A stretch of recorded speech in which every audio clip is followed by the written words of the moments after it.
When I was a very small child, I had memorized a very long poem, and a very boring poem, but it was one that my grandfather loved.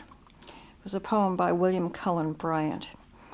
And because it was kind of a bizarre thing for a child who only weighed about 22 pounds to be able to say this multi-page poem, my grandfather brought me out like a parlor trick at a dinner party that he and my grandmother were having. I remember there were very beautifully dressed people around the living room. I was in my pajamas, and he schlepped me in with holding my hand and asked me to recite this poem, which I did, being an obedient child.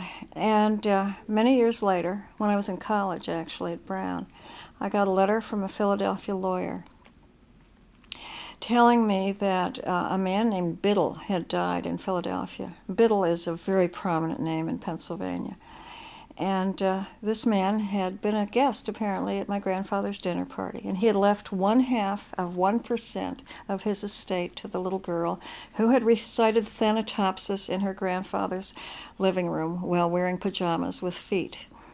And when my roommate read that, 0.5%, I remember she laughed and said, "Shake the envelope, a dime is going to fall out." But it was a substantial amount of money. And being a sophomore in college at the time, and therefore sophomoric, I spent that money on a pale blue Pontiac car. I dropped out of college and drove my pale blue car to California with a football player.